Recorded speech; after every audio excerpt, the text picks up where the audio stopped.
Withers has a difficult task. He has to provide resurrection services to the player so you don't get accidentally locked out of progressing story elements, and has to provide the player with mercenaries, or hirelings as they're known in Baldur's Gate 3, just in case a player didn't want to have a party consisting solely of origin characters, or has somehow killed all of them and can't get through the game alone. How do you write a character like this? How do you even create a character who has such power over life and death, and can switch from one to the other by just flipping a page? More so, without making it feel like their interest in Tav and their ragtag bunch of adventurers makes no sense at all. The answer is this. You draw on the formidable lore of the Forgotten Realms and find a god who, against all odds, feels like he was made for the sole purpose of eventually providing such services. Withers looks like an undead.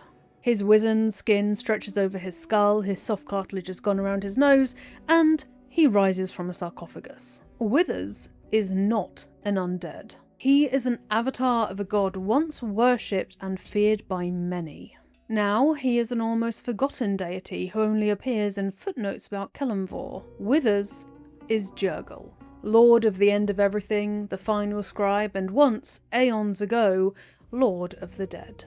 His name in the game files is S_glow_Jurgle avatar, so his divine nature is beyond any doubt here. I'm going to keep calling Withers Withers instead of Jurgle, but consider the two names synonymous. He prefers to go by Withers in Baldur's Gate 3, so that's how it's gonna be.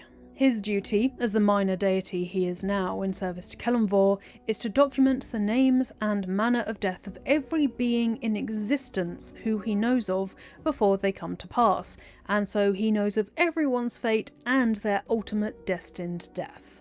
Death is inevitable and should not be avoided or postponed, except for when Withers allows it. Withers used to be Lord of the Dead, the Grim Reaper, King of the Walking Dead. Death, strife, and murder were his jurisdiction. When three mortal adventurers named Bane, Baal, and Merkel came to seize his throne, he relinquished it without a fight. The three adventurers then fought against each other to seize the throne for themselves. Realising they would kill each other in an attempt for one of them to seize the throne, which would mean that it would fall back to Withers to take care of the dead, a duty of which he had long grown bored over the centuries, Withers suggested an alternative. To determine who among the three would become the new Lord of the Dead, Withers challenged Bane, Baal, and Merkel to a game of skull bowling.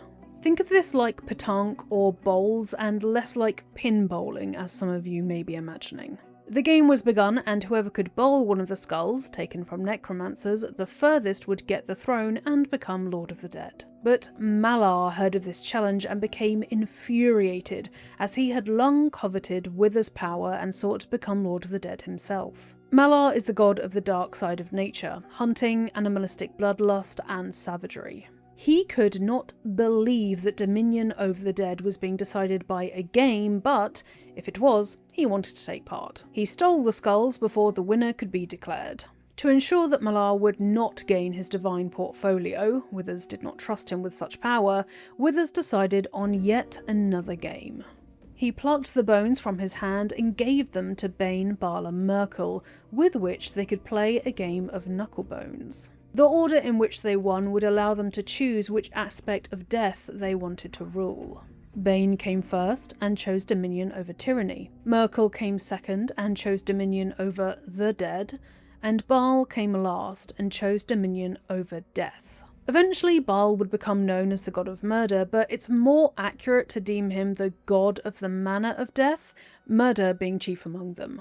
In life, mortals would be ruled by Bane, their manner of death ruled by Baal, and their decay ruled by Merkel. From that point forth, these gods were called the Dead Three.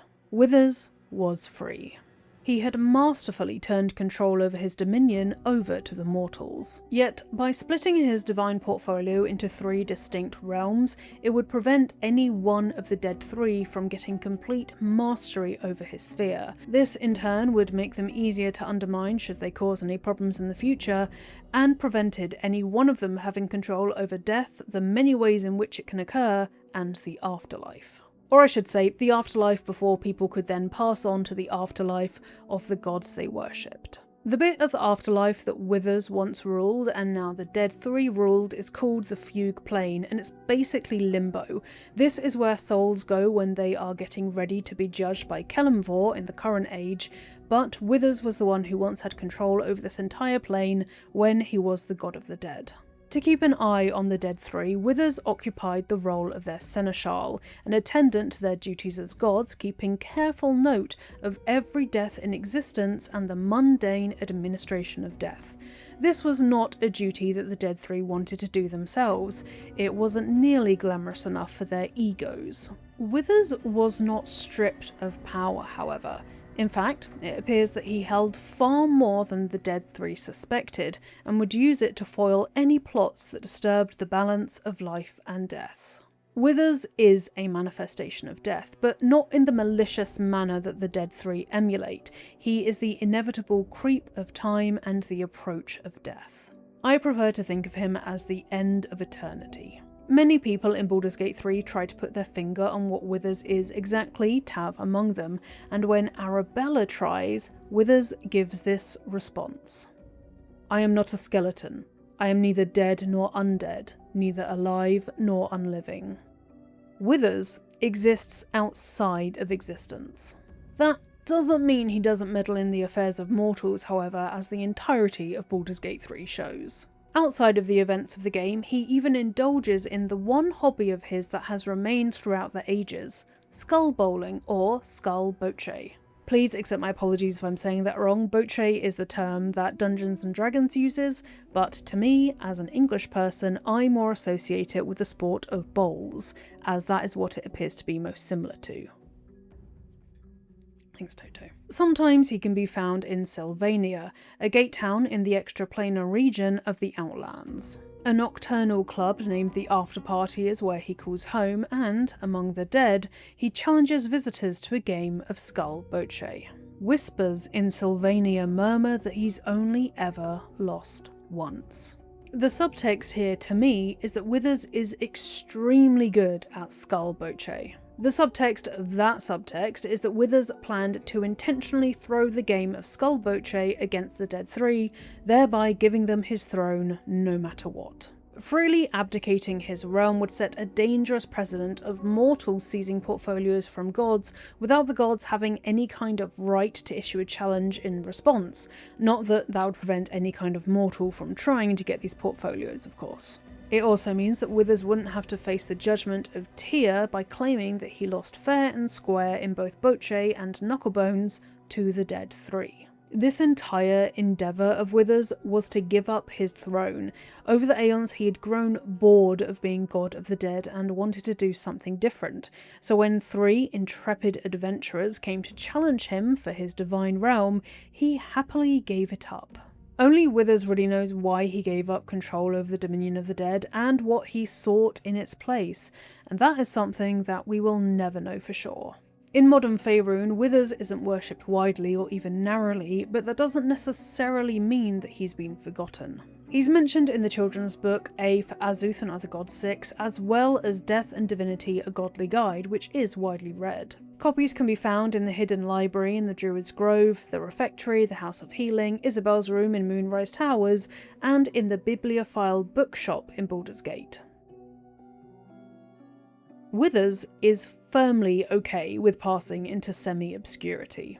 It's what he wanted in the first place when the Dead 3 rolled up to his throne, and I would wager for a very long time before that too.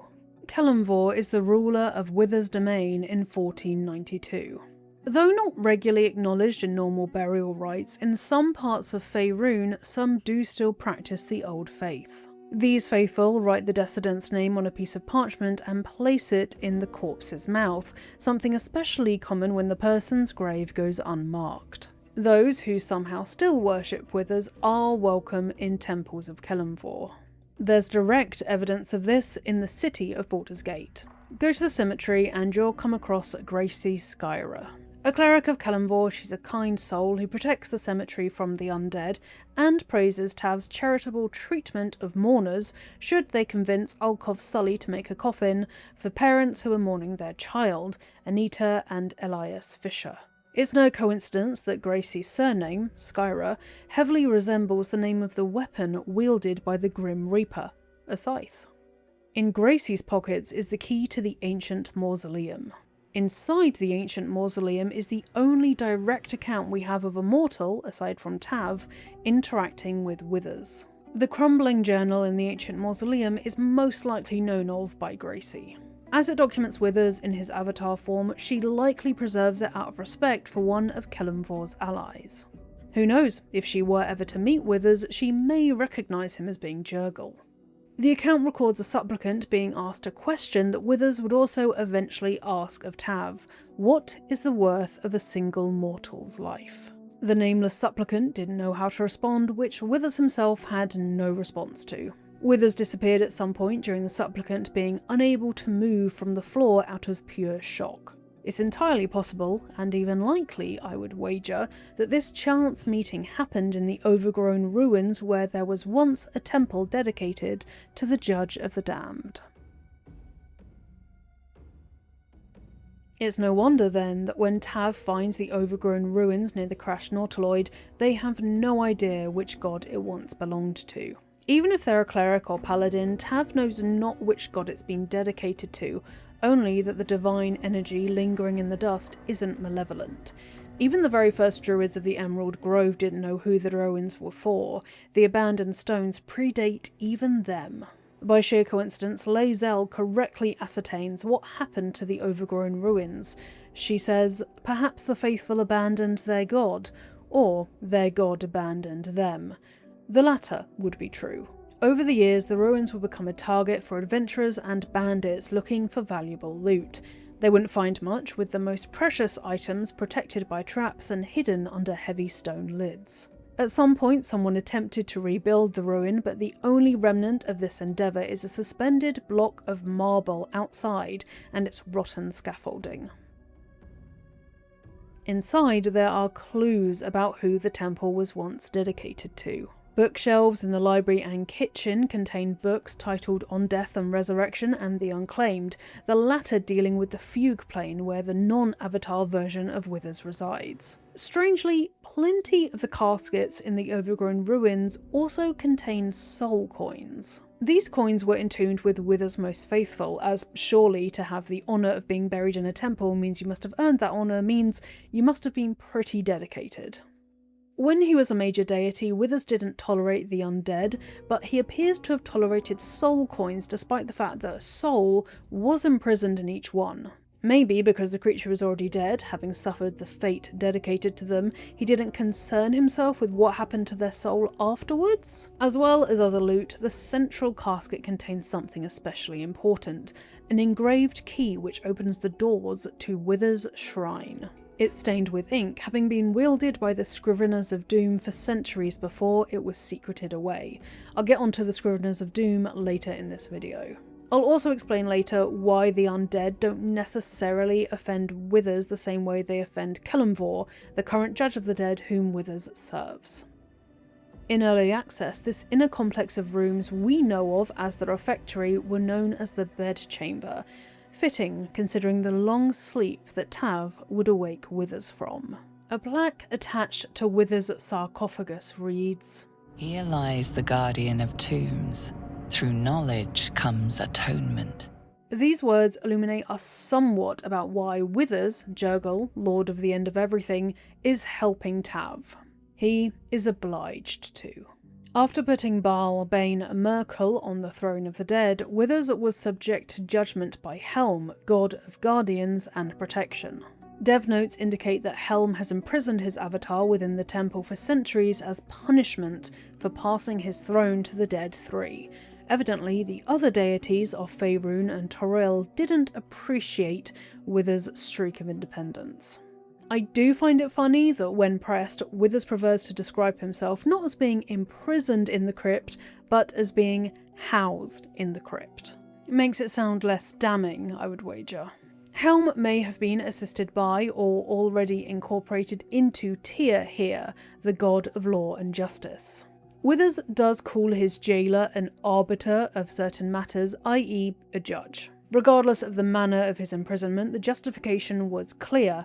Other gods did not approve of Withers ceding his dominion, especially not to the Dead Three, who were far more nefarious than their predecessor. When the Dead Three posed the most threat to Faerun, he would be ordered to walk the ground and serve the adventurers who were destined to foil their plot. Withers accepted and knew of this fate and willingly atones for his deeds. Though he already got what he wanted out of letting the Dead Three reign, so whether he believes he's doing it as penance or it's simply machinations of fate to put him where he needs to be, only he knows.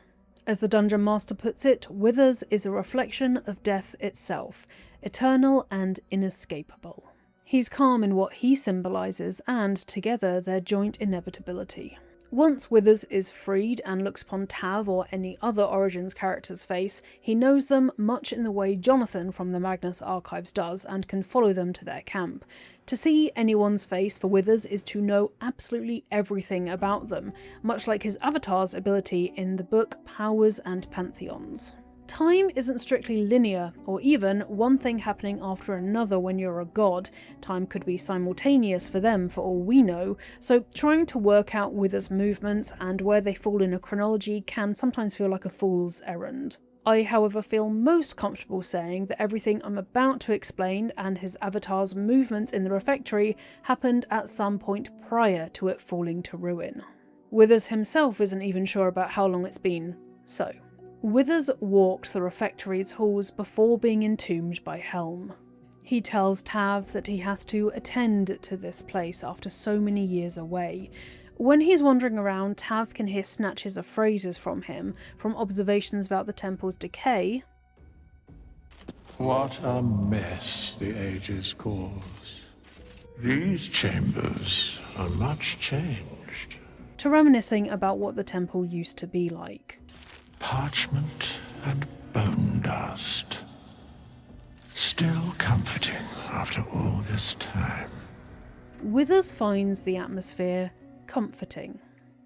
Expressing comfort is a far cry from his impenetrable emotionlessness when he was Lord of the Dead. Here, I think, is a hint that Withers has nurtured some fondness for the world of mortals and those living within it. Later, this will be expressed in the fullest way Withers is able to in his companionship with Durge and Arabella. Withers' first line in the entire game is this. So he has spoken, and so thou standest before me, right as always. What a curious way to awaken. He's referring to Helm's judgment in having spoken his decree. It sounds to me like Withers is also impressed that another god knew of fate so intimately, as Tav is now standing before him, just as Helm said they would. I'm picking up on Withers being intrigued that he's been awoken in such a manner. For once, he's not bored and may instead be fascinated by the situation he finds himself in. Remember, boredom is why he gave up his throne in the first place. Withers then asks his famous question. Now, I have a question for thee. What is the worth of a single mortal's life? There is no correct answer to this question. Mind you, he seems satisfied if Tav responds with the following answer. Each life is of infinite value and merits sacrificing everything for. In response to this answer, Withers says, and thus balance is achieved. And thus, balance is achieved. If all are at war, none can win. Very well. I am satisfied. Withers seeks balance. He is curious how mortals see death and is probably just sizing up Tav at this point. He certainly refuses to disclose his interest in the matter of death. He won't answer if he's a god's chosen or even entertain any questions about his origin. To divulge his divinity would be to meddle in fate, and you will come to understand why this is the antithesis of Withers' existence. Later, he would reveal the reasoning behind his secrecy, but only to Durge. Withers says, "To state truths is to interfere, for the minds of mortals are easily swayed. My place, for the most part, is to observe." Remains of the lost religious observances of Withers' faithful can be found in the refectory if you look hard enough. The most significant is found in an ancient scroll which explains a ritual known as the sealing. It's carried out by the faithful who dedicate their lives to Withers, recording the names of the dead for all eternity. They are called doomscribes. This is one of the very few religious rituals that Withers' doomscribes observe, and they pride themselves on the fact that their god cares not for petty ritual. The sealing is as practical as it is holy. Worshippers note down the names of the dead, their manner of death, and destination in the afterlife on parchment day after day, year after year, decade after decade. To prevent their ink from staining over multiple pages, they blot it in a rather unconventional manner. They spread a mixture of consecrated bone and ash on the names of the dead, written in still wet ink, blotting it while mixing the names of the dead with materials sacred to Withers himself. If only Brienne had done that in Game of Thrones. The sealing powder would have been contained in a skull with its eye holes and nose holes filled, and as if that wasn't fascinating enough in a kind of eerie and gory way, the sealing power could also come from the bones of those who have wronged Withers. His followers, known as Jurgalis, would sometimes carry clubs with them so they could be used to pound the bones of the fallen into sealing powder. Exceptionally practical and efficient, as well as metal as hell. The Amulet of Lost Voices, found in Withers' tomb, mirrors the habits of the doomscribes and the elite scriveners of doom. Its description reads, "The dead hold no secrets from Jurgal's scriveners of doom." Fittingly, it casts Speak with Dead. Withers knows all. Even the deaths of gods are not beyond him. Mortals are often joined by gods in the ineffable script of the doomscribes. The Book of Dead Gods in the Refectory Anteroom lists just that, gods that have been lost to time, rescinded their domains, or otherwise been destroyed by entities mortal and immortal alike. The gods in this book appear to be the ones who were affected by the Sundering. The Sundering is a whole other topic that I can get into in a separate video if you're interested in. It doesn't have direct relevance to Baldur's Gate 3, but it is one of the key important events in the Forgotten Realms lore, so let me know if you'd be interested in that. All you need to know about that at this point is that some of the gods were restored after being lost, and others were consigned to the ranks of the dead for forever. Reading the book gives characters with a sage or acolyte background the secrets of Sundering and Divinity Undone inspirations respectively, both related to discovering more about the Sundering. Right at the very end, the deaths of Bane, Baal and Merkel are written, having at first been ousted from their position of gods and supplanted by Cyric and then Kelemvor. It's a testament to Withers' power of and knowledge of eternity that he even knows of gods that are going to die or have died. He supersedes the other gods in that way, and in fact he's probably more ancient than those gods have any kind of awareness of. Gods like Withers have existed even before the Forgotten Realms began. Those last three names of the Dead Three in the final page of the book are scratched out so thoroughly as to be completely illegible. Whoever did that shares Withers' fury that the Dead Three rose from beyond to threaten Faerun once more. Opening the book reveals another secret, a scroll of Ray of Enfeeblement. A nice boon in reward for curiosity, but this also relates to one of Withers' legacy abilities. In Powers and Pantheons, his avatar is capable of drawing a victim through his non-corporeal body, inflicting energy drain upon them. Enfeeblement, energy drain, they're very similar concepts. So this scroll that you get for free could very well be a reference to this old ability that Withers used to have. It's halfway through my video all about Jurgal, aka Withers, and if you're enjoying the video so far, please do remember to like and subscribe to my channel. I recently hit 5k subscribers and I would love to have you join me for the march to 10k. Also, if you're especially interested in lore, I do have a Patreon. You can join as a patron of £2 or more each month. At the Goblet of Wine tier, you get early ad-free access to my videos, and at higher tiers you get an exclusive monthly lore video. And if you don't know what kind of comment to leave, but you still want to support me for free in that manner, thank you, why not leave a comment about the kind of topic that you'd like to see me covered next, one that is in Baldur's Gate 3. I think I counted and I have like 48 ideas, but I am always looking for suggestions and would love to know what you want to see me cover. Someone has recently suggested that I should cover the paintings in the game, and I'm 100% down with that, so it really can be anything. And now, let's go back to Withers, aka Jurgle. Gods, mortals, aspiring immortals, how do the doomscribes and scriveners of doom know which names to write down? Withers whispers to them an unending litany of names and fates, hushed words only they can hear, until he sees fit to grant them eternal rest. The refectory contains a sample of these whispered names. They can be found in a book named Chapel Records, a disarming name for a catalogue of the dead. The names are as follows: Grobian Tipple, Ilmater, Drowning; Ivian Arkanson, Ogma, Internal Rot; Devrin Stout, Saluna, Fever. These names are underneath bone, white, powder, committed to pages for good via the sealing ritual. Each entry relates to who should go where, and whether their case requires any further oversight or judgment by Kelemvor. Doomscribes' scrupulousness extends even further. The Book of Final Breath contains the last utterances of some individuals. One killed in an alleyway, another in a lab explosion, a third from the feather lung disease. There's one other ritual that goes unmentioned in Baldur's Gate 3. At the end of every year on the final night, the Scriveners recite the names of all who have died in that year. They finish the ritual with the phrase, 1 year ended, 1 year closer.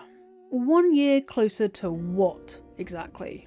The end of everything, when the final Scrivener will put down their quill and crumble into dust. Centuries since the ritual was originated have taken their toll, and the phrase has been shortened to just 1 year closer, with its rituals eroding just like the refectory. Something else is found in the refectory, in a sarcophagus in Pride of Place, a spear named the Watcher's Guide. The weapon exudes old, terrible, yet divine magic.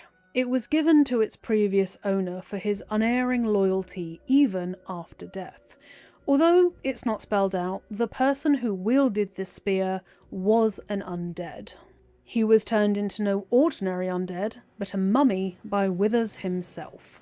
Occasionally, Withers does do such a thing. Some of his scribes are turned into mummies at his discretion so that they may continue to serve him in undeath, an honour and not one sought out of ego, but instead duty. In the past, when he was a force to be reckoned with in Netheril, Withers has rallied against sentient undead, yet when they serve him he permits it, as long as he remains in control. This undeath is not self-seeking, they serve the entity who grants it, and notably, his mummified scholars are never served by sentient undead. They carry out every single mundane responsibility themselves. They have very little else to do, as they are sealed in tombs for all eternity to continue writing out the names of the dead. They have no choice in the matter and accept whatever fate Withers deals them. Some do pursue Withers-sanctioned undeath to pursue their archiving careers. The futility of the task does not occur to them, nor do they care for it, as they know they have until the end of time and death to complete their task as Withers rules them. To quote Withers' dogma, undeath is not an escape or a reward. It is simply a duty of a chosen few who serve the Lord of the end of everything. They continue archiving because they find purpose in it, and I respect that immensely. As for why Withers decides to turn his followers into the specific type of undead that is the mummy, I suspect it's a practical reason. If you resurrect someone and they turn into a zombie or ghoul, there's going to be quite a lot of stench involved. But, like the dry and dusty crypts that Withers is associated with, mummies are also dry and dusty. Their internal organs have been embalmed or taken out of the body entirely, and they're nothing but skin and bone, so they don't have that kind of pungent decay that someone like Merkel would probably be more interested in. They effectively mirror Withers and what he represents perfectly. They are mummified, made of dry dust and bone, much like the dust and bone used in the sealing ritual, and thus, considering they're going to be sealed in tombs for the rest of time, it makes perfect sense to turn them into a time of being that can deal with a lack of oxygen and dry air for many, many centuries. We actually meet some of these mummified scholars in the refectory. They're the ones who pounce from their tombs upon Tav when they open the way to Wither's sarcophagus. Much like in Baldur's Gate 3, sometimes these mummified doomscribes do come up against adventurers. If they get visitors to their sealed crypt who have heard those strange sounds emanating from it, the mummies either attack or just plain ignore them. The doomscribes will know whether they've met their destined time of death thanks to Withers and their occupation. Order in death is just as important as death itself. They must seek balance and can't go about dealing out death as vengeance or defense. They don't wield this power with any kind of agency behind it, but they also don't hold it over people. Like Withers, they are stewards of the inevitable death that comes for every single mortal.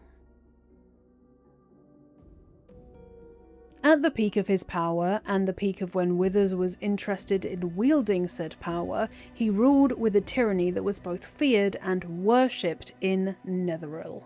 Withers from yore is very different from the Withers that Tav meets. Withers hoarded his responsibilities back then and protected them jealously. If you see my video on Umberlee, imagine Withers acting like that, needing to be worshipped with the utmost respect and to be grovelled to by anyone who tried to resurrect someone without his say-so. Or he would get his revenge. Back then, Withers acted very differently and he looked very differently as well. Believe it or not, he looked closer to a praying mantis than a skull. He had insectoid features like huge protruding yellow eyes and mandibles like a praying mantis, complete with elongated forearms and claws for hands. His current gold ornamentation echoes those large eyes and mandibles of his past manifestation. The powerful in Netheril dreaded his presence, especially its archwizards.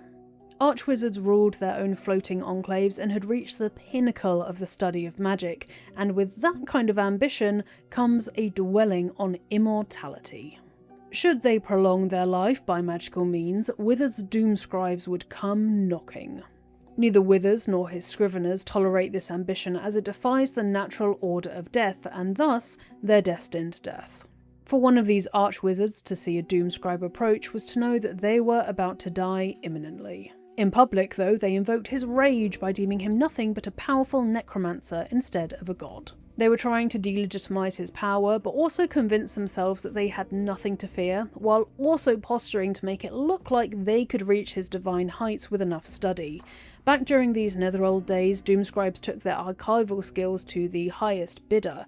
They filed tax rolls, births and deaths, genealogy, and culled the undead. They even had undead workforces as free labour to work on their temples. Should any of those archwizards displease them, or anyone else for that matter, you'd have occasion to see them, undead, working on their crews. Back to the present. Withers offers services to Tav that we take for granted, providing both hirelings and resurrection. This is him sticking his neck out for Tav. Withers isn't beyond meddling in the affairs of the gods he is supposed to serve. He's serving Kelemvor at the moment, but he does have an interest in preventing the Dead Three from returning themselves back to having complete dominion over death. Even though at the moment he's serving a neutral god in the form of Kelemvor, can Withers be trusted? Yes, at least in this case, but he does obscure the truth sometimes. One of his lines is, "Love is no domain of mine, but it is often cited as the purpose of mortal life. Wherefore turnest thou from it?" Yet he does have some familiarity with love. In his Netheril era, he courted Shar because he admired her uncompromising evil nature. She was trying to manipulate him the whole time, which he was conscious of, but didn't much care. We can definitely overlook that little white lie of his though, as he does undo his own sacred work to bring Tav and their allies back from the dead. This is Withers bending the rules for Tav. He literally strikes the names of the resurrected from his own archives. By doom and dusk I strike thy name from the archives. Rise. By getting rid of the name, he changes their fate. He isn't above using some manipulation himself. Persuasion, you could charitably call it. He advocates for Tav to use his services, saying that without the balance of a soul, a force to drive them, vessels like thine sit limp like garments unworn. Wouldst be ashamed to leave thy comrades' vessels crumpled, wouldst it not? This might also point to why the tombs in his refectory contain soul coins. He sees souls as forces that drive people, and if someone trades their own for what is a trinket to a god, they become nothing more than a pile of unworn clothes. Withers even calls the camp where Tav's companions wait a wardrobe in one line. If he wasn't so monotone, this would be a little bit unsettling. Among the trillions of dead are billions who want to come back to the land of the living. Of these billions, hundreds qualify to most gods' standards, but by Wither's standards, these numbers dwindle to only a handful. From this handful, the hirelings are pulled. The hand-selected hirelings available to Tav have been chosen by Withers personally. They want to come back and do good in the world, and importantly, take down the Absolute. Now, there's no shortage of people who want to come back, so Withers has chosen only those with the most infallible of motivations. These hirelings have died at the hands of the cult of the Absolute, and so have more motivations than most to want to see the dead three vanquished. The hirelings seek justice, or balance, if you will. As protectors and guardians, it is possible that Withers has had some help from Helm here. Of the hirelings, Withers says, Beyond mortal realms, there doth exist an amalgamation of spirits akin to thine own, ensnared by the treacherous cult of the Absolute, felled in its name. They bear great discontentment with their destiny. For a mere pittance of coin, I might summon the worthiest among them to lend aid to thy undertaking. And when asked if they are happy to come back and fight by Tav's side, Withers assures Tav that Most willingly, forsooth. Their passions doth run deep for what hath been wrought upon them. Listen closely, and you can even hear him browsing the names of the dead and deciding who is worthy enough to be a hireling. Not this one, nor this one, and this one less worthy still. He calls this writing the balance. Other lines of his when browsing his ledger of the dead include, Is life but a waking death, or doth it serve some other purpose? 4, 9, and 13 more. How much doth a soul weigh? The question about the weight of a soul is a common metaphysical question in our world too. 17th century scholars mocked those who queried how many angels dance on the head of a pin because they were the kind of metaphysical questions that felt like an indulgence to occupy oneself with. Withers asking this question might be to draw the player's attention because they wonder if he has the answer, or he might genuinely be contemplating questions that occur to him. Again, he's finally free of his boredom and gets to play with questions like this at last. At the very end of Baldur's Gate 3, Withers is still perusing the names in his ledger, noting down in the Book of Willing Souls those who he may see fit to resurrect should their city need them again. Savren Ortholo, crushed by a falling roof as he held the door for others to flee. Nance D, charged a mind flayer that entered her granddaughter's room, died with her second best scissors in its eye. Borelli Quickflint brought a nautiloid down over the bay. All of these people are good souls. They sacrificed their lives to save others. Gone before their time, should Withers once more decide to put a bony finger on the scale. If you care to look, you'll find that the epilogue shows more of Withers' power. For the party to happen, he had to interfere in the businesses of other gods and abduct the members of the party to bring them to the very party he arranged, complete with entertainment from the divine bard Melil and exceptionally good wine and food. His voice when it comes to summon Tav from the Nine Hells is comforting and familiar, not dry and dusty as it was written of in centuries past. Could it be that working with Tav has softened his mummified demeanour?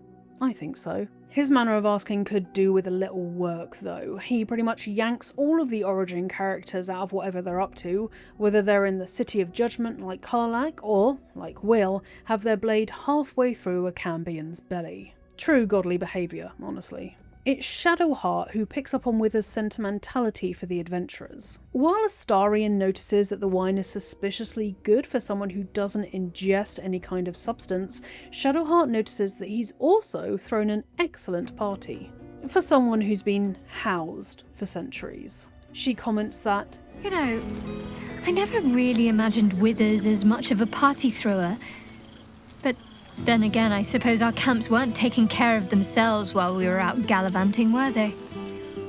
There's hidden depths in that lovable husk." She's right. Withers did take care of the camp when they were out adventuring, taking care of Arabella especially. There's more affection in Withers than there may appear.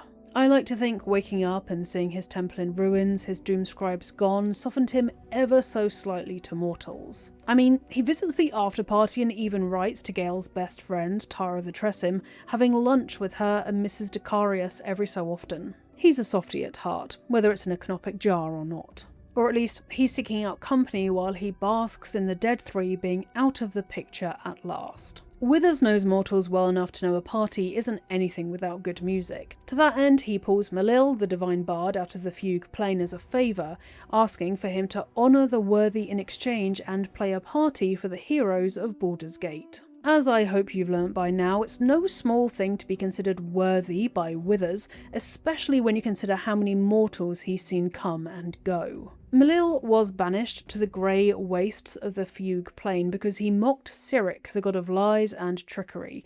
To languish in the obscurity of the fugue plane with no audience and no interest from anyone is not what the divine bard enjoys. But hey, he must have been worthy of intervention if Withers pulled him out of there. Withers seeks balance because he has to approach his work with neutrality. Should he be more invested either way in more life or more death in Faerun, he would bring the entire world into imbalance with his passions. He only seeks to weigh the scales when he disapproves of a deity he serves, or when he can bend the rules and still keep fate spinning. Durge and Arabella are recipients of his comfort, and Durge in particular his respect in Baldur's Gate 3. If Durge is present when Withers is raised from his tomb, they're granted the unfamiliar familiarity inspiration point, which comes from the unique Haunted One origin. This origin character background only belongs to Durge and contains rewards themed around embracing, resisting, or simply having the urge. Unfamiliar familiarity is courtesy of Durge's familiarity with death. Having murdered so many people, they have sent plenty of names to Withers' ledger, and some part of them senses that Withers is connected to death in a divine manner. Withers is respectively familiar with Durge. When Durge pleads with Withers to resurrect either Alfira or Quill, both murdered at Durge's hands, Withers refuses. Resurrecting them would soothe Durge's guilt, and they need to feel that guilt to nurture their conscience and perhaps even overcome their urge. Withers will not absolve Durge of guilt at killing either bard. They were both due to die at Durge's hand, unknowingly being hunted by the urge for their entire lives. Should Durge sacrifice a companion, Withers makes his disapproval chillingly clear. He calls Durge's soul a place even I cannot peer into, where no soul should venture. He condemns Durge to suffering, saying that death alone was not suffering enough for thine urge, thou shouldst fear thyself.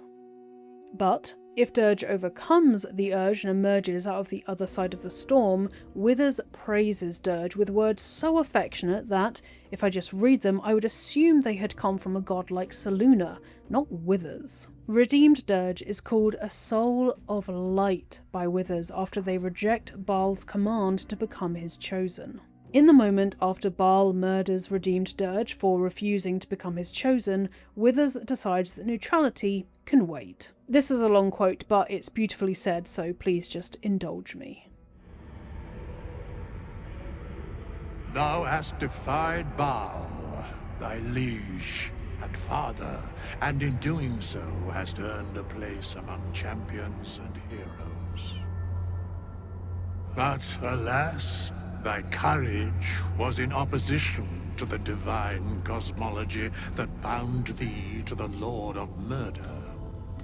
Thou art now faithless, godless, and doomed to wander the fugue plane for eternity.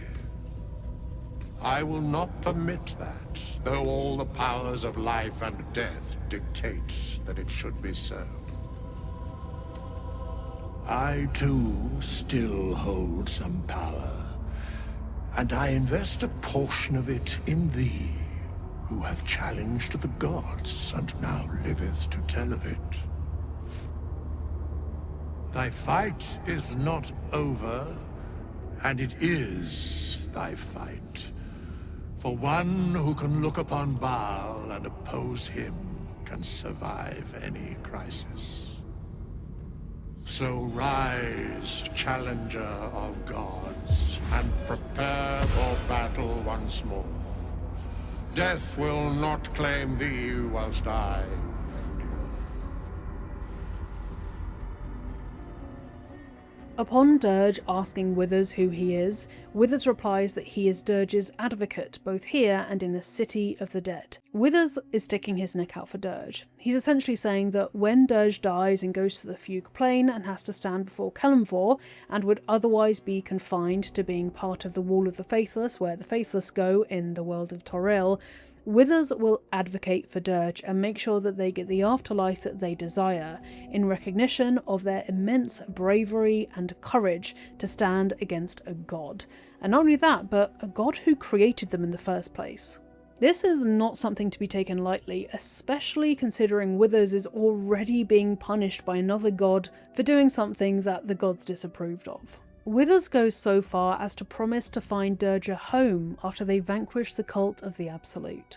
Even though Durge is faithless and thus adrift in the afterlife, Withers will prevent them from becoming part of Merkel's Wall of the Faithless. Durge's enthusiasm, if expressed loudly, is shared by Withers in his own manner. When the scribe bids Durge farewell after their resurrection, he says, "Greet the bloodless dawn, child of none.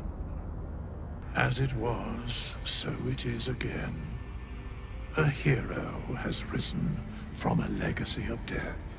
As well as being a reference to previous Baldur's Gate games and the Baalspawn crisis, this is a testament to Durge's new beginning as a child of none. See, Withers has exploited a loophole that Baal overlooked. Although Baal did kill Durge, he only killed the part that he knew, his child filled with murderous intent. Not the redeemed creature who turned from the urge and chose peace over bloodlust against all odds. Baal didn't think that part of Durge existed and so could not destroy that part of their soul. As Withers puts it, "And so, instead of destroying thee, he hath made thee anew. The heart of a saviour hath overshadowed the mind of a murderer. Thou hast vanquished thine urge." Withers' respect for Durge extends even further than this. Should Durge lament that they can't remember the names of all the people they killed before Orin tadpoled them, Withers offers to sit down with Durge and go through these victims' names in his ledger, one by one.